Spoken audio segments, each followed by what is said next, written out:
Hello, welcome to Davita's Stampin' Spot. It's Monday night and we're getting close to Easter. Sorry about that. Not great public speaking there. We are getting close to Easter and I thought it would be fun to help you create an Easter basket. So I want to thank a gal by the name of Dee Slater. I looked at her video online earlier today and I'm using her idea for how to create a basket. I think it's really fun. Probably it helps that I have two grandsons now and I think I have to have Easter baskets. The nice thing with this is you can create it and use whatever paper, colors, supplies that you have. And you could also make it something that isn't an Easter basket. It could be something for adults as well. I'm going to flip the camera around so we can get started. All right, there we go. So I am going to start with an 8.5 by 11 sheet of Bumblebee cardstock. It goes away at the end of, well, actually May 2nd. It's one of our in colors that's going away, but I thought it would make a pretty basket here. So I need to slide I'm going to tell you, I guess, because you can't see it. I'm going to cut it at 8.5. So I'm making an 8.5 by 8.5 square. So there you go. There's my square, 8.5 by 8.5. And then on the piece that I cut off, I'm going to cut one 1-inch strip out of that. And that's going to be my handle. So you've got this piece here that you won't need. Now I like to see what's coming. So let me show you what we have. So there's the one strip by 8.5. And then here's my template. So I'll go over it with you just a little bit. We're going to square, or we're going to go around on all four sides and score, not square. We're going to score at, oh, I didn't turn my sound down. Teaches me when I check the comments. Hey, Cindy, glad you're joining me tonight. See if I can see the other comments. Oh, Julie, Lois, awesome. Thank you for joining me tonight. All right, so back to this. We are going to score it at 2 5/8 on all four sides. Okay, square again. So it's 8.5 by 8.5. We're going to score it 2 5/8 all the way around. So get this piece out of the way. And 5/8 is just on our paper trimmers. I'm going to move this up so you can see it. On our paper trimmers, a half is 4/8. Then they've got the 16th line, and then that right there is 5/8, because you'd have 5/8, then 6/8, then 7/8, with the 16ths in between there. So I'm going to get my trimmer piece out of the way and I'm going to score.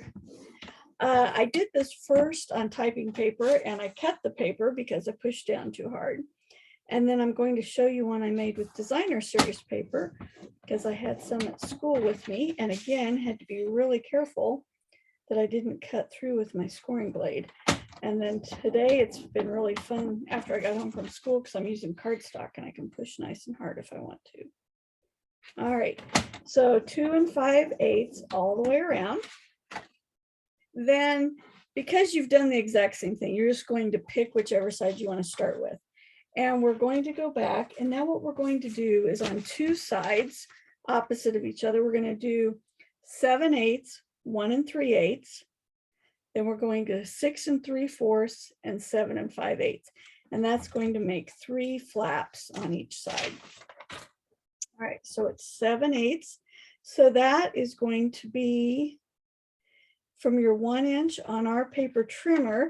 There's a tiny line, and that is the 16th, 15th, 16th, and then the next one would be 7/8. And I don't understand why this is not. Let's see if I can move it up here a little bit. Hopefully this works. Okay, so I did 7/8. Then I'm going to go over to 1 3/4. And you're only going up to the score line. I forgot to mention that before. You're going from the edge up to the score line. So by doing those two, can you see that?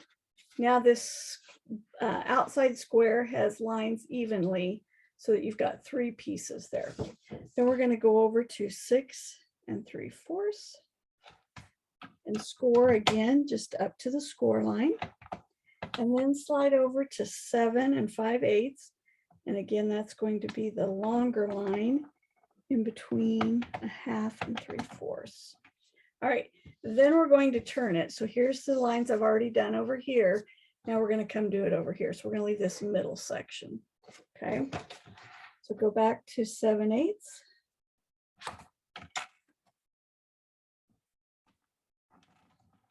And then 1 3/4. What we're doing is we're dividing that section into 3 even pieces. Then we're going over to 6 3/4. Again, you could always just turn this around if you're comfortable with the first 2 and just do 7/8 and 1 3/4. I will put a picture of this diagram, the template, underneath the video, so you'll have it here. All right. Maybe I should have done something other than yellow. Okay, so you can see we've got 1 2 3 there and 1 2 3 here with a big section in the middle. Okay, I think I'm done. Oh no, I'm not. I can't put that away quite yet. All right, now I'm going to grab my scissors.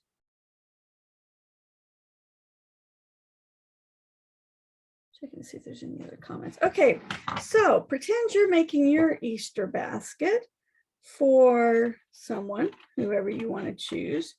Would you, what color would you use? Would you use pattern paper? Would you use a solid color? You guys are going to be so surprised. I did not use purple today. I almost did. I just about grabbed my fresh freesia because I thought those colors would be really good with this. But I put it back and I actually went with the bumblebee. All right, so tell me, what color would you make your basket? Would you use a solid color or designer series paper?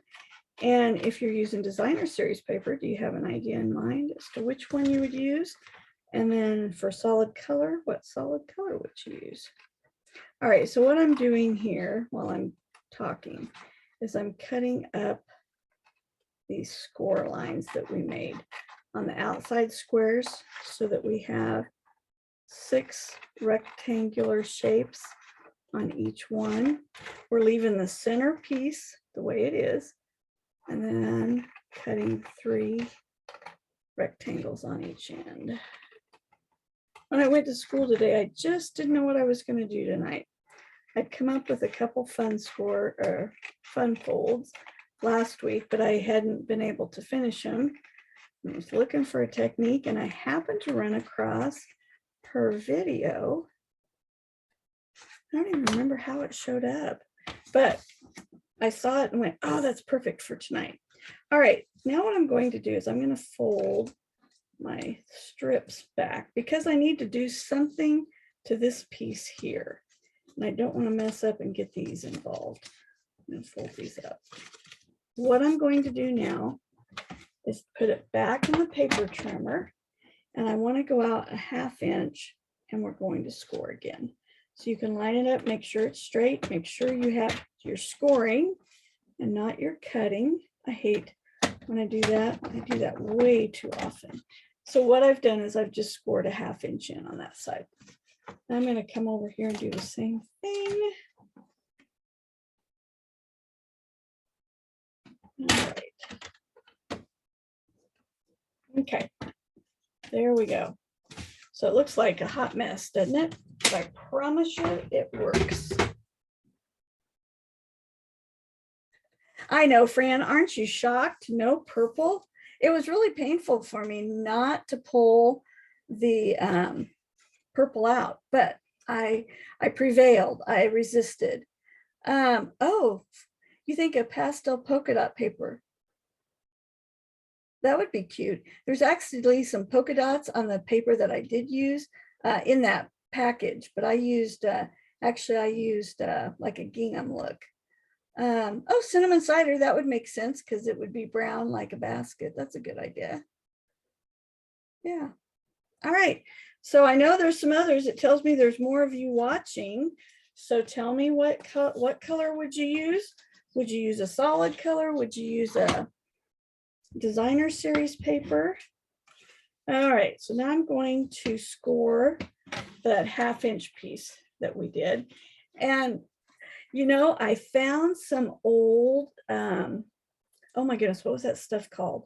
It was our red tape that was really good, but it was so staticky. I was digging last night for a punch, an old punch, and I came across that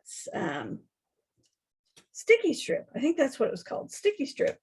And so I thought, oh, I'm going to use that today. I'm making some little gifts for some people at school. I had forgotten what a pain it is to work with that. After having the tear tape, oh, I'm all for tear tape, let me tell you, because you have to cut the red stuff and then you have to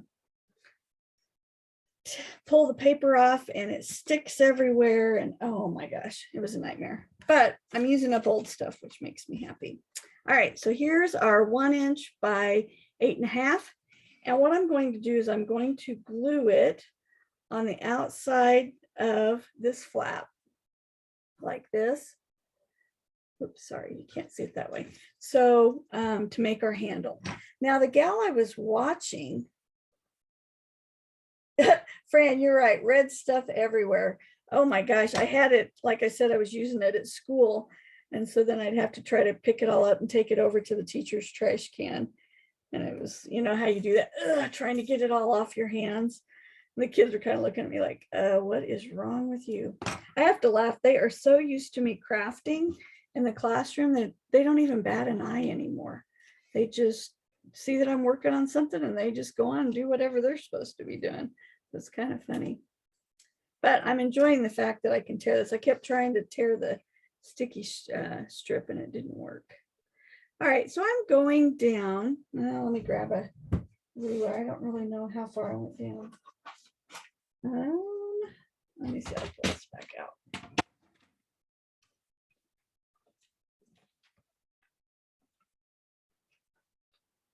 Looks like I went down not quite an inch, around that. Doesn't really matter. You can do it however high you want. If you want a really tall handle, you could always cut the other way and get like an 11-inch strip. I like a more compact little handle. All right, and score those nice. So we have a nice score there. All right, so now we're going to form the sides of our basket. So the first thing you want to do is, yeah, you're right, I've trained them well. Think how many years they've watched me craft in the classroom. A lot, that's for sure. Okay, so I'm putting a piece of tear tape. I'm sure you can see this. That white piece of paper is just sliding all over the place. I'm going to put it on the end of every one of these little pieces. I'm going to do 6 on this side, 6 on that side. So for you math majors, that is 12 little strips. Turn it around.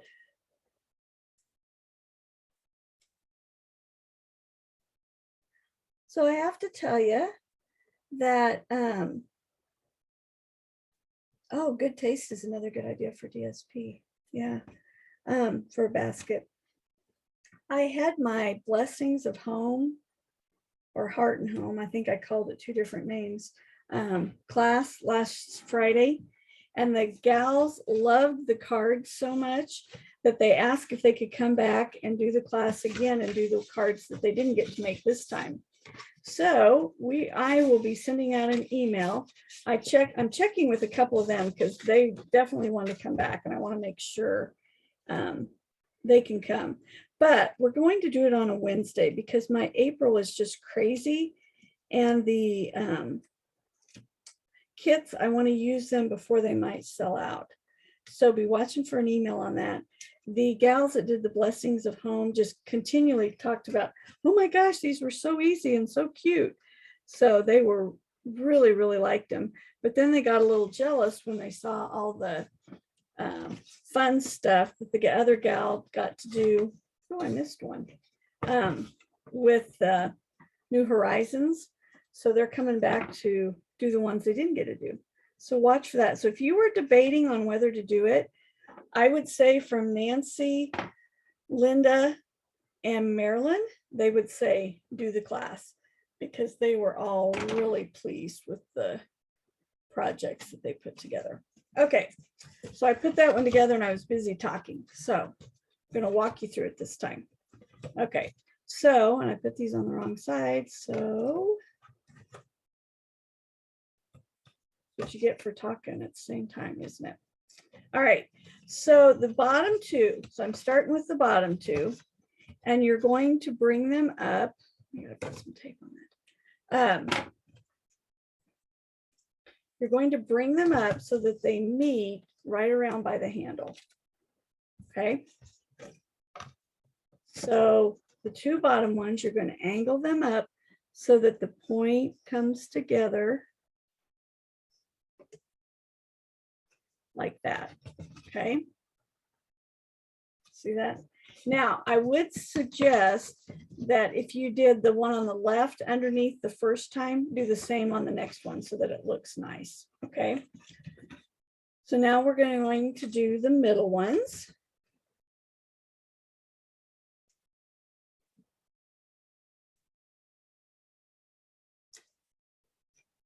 And we're going to bring them up, have them meet in the middle as well.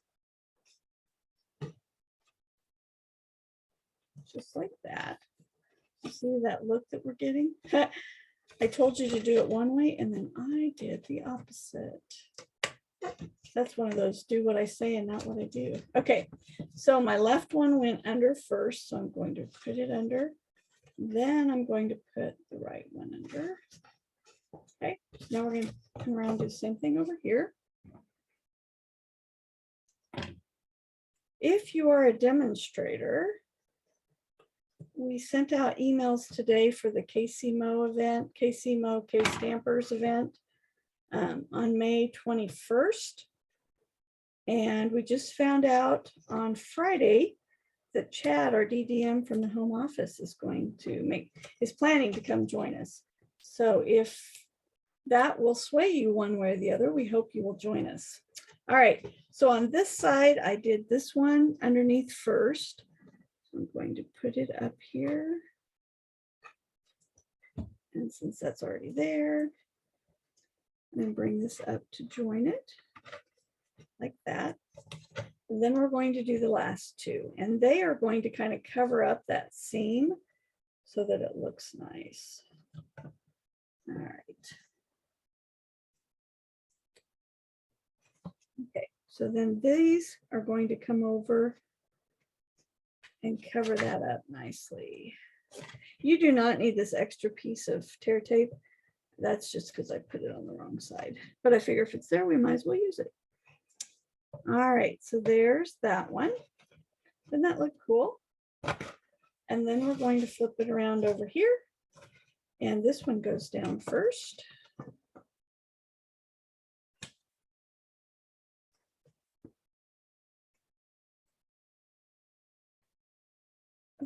Oh, my fingers are sticking. All right, so this one goes down, and then this one goes right over the top. And there you have your basket. Doesn't that look cool? All right. Now with the solid colored, your inside, of course, is solid. I thought it would be fun, and this is what she did. I'm taking Dee's suggestion. She just put a daisy on the outside, a bright and pretty flower. I'm going to show you, I did one in the polished pink. And so I stamped first the daisy in polished pink, and then I thought it looked, and it looked good. But then I thought, well, maybe I want it in a different color. So I had the polished pink one. So there you go. Of course, then you can add some ribbon to it. You can dress it up even more. Let me show you what I did with, hang on, I'm going to get all this tear tape out of the way. Here's my pink basket. Fran, I know you're going to love the pink. So I went and picked up some little plastic eggs and some of the paper filler, and then I had to have a marshmallow treat bunny in there. And I did pale papaya with the daisy. The daisy set is the one we've had for quite a while. It's this daisy lane. I did play with the big and the little flowers. Here's what the little one looks like. I'll do it on the back here. It would work, but I just don't think it's quite big enough.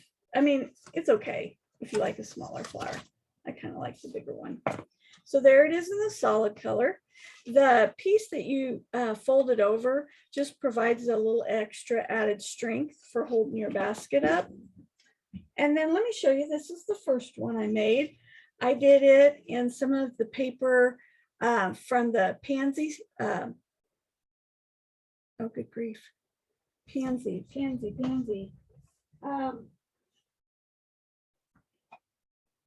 You guys are all sitting there going, yeah, we know what it is. You're just not thinking of it. It's the one with the flowering pansy. Oh, good grief. I'm trying to look at the stamp set at least. Oh, well, you guys know the set. And I thought it was kind of fun because the paper on the inside is actually leaves. So I said, well, if you wanted to make this where you put some little flowers in here and you made it like a little flower basket, you've even got leaves inside there. So then, of course, there's my little bunny again. All right, so that is my Easter basket for you. You've got, I know, Fran, aren't you proud of me? How many weeks in a row have I done pink? You might convert me yet. Well, don't hold your breath. Daffodils could be used and cute too. Yeah, you're right. That would be very cute. Dee suggested that you could make, this would make a cute sunshine basket. I couldn't listen to the video because I was in class, but I saw her put tea bags in here. And I got to thinking, oh, wouldn't this be a cute little basket to give people if they're fighting allergies or not feeling good? You could put some tea bags in here and some little Kleenex and some chapstick and just kind of like a get well little basket as well. It is pretty sturdy. I'm pleasantly surprised with how sturdy it is. This even battled coming home in my sub bag and getting squished, and it turned out okay. If you can see it. Anyway, I think they're really cute.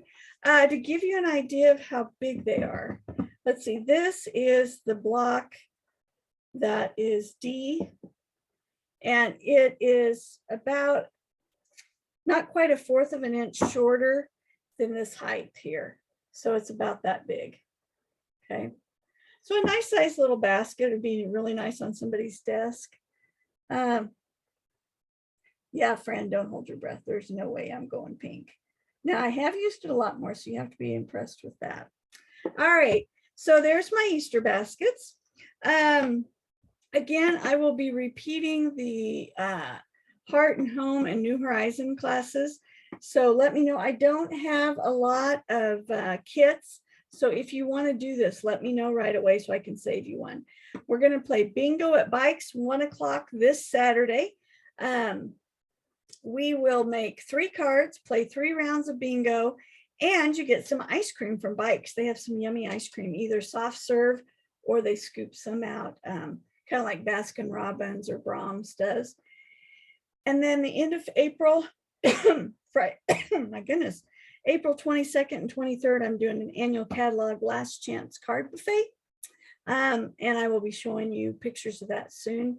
Your host code, if you're placing an online order under $150, if you'd use that host code, I appreciate it.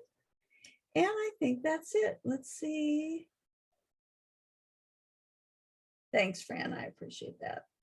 She says she's impressed that I'm using, even if I'm trying to use it. But hey, the polished pink is good for another year. So I hope you enjoy making little Easter baskets.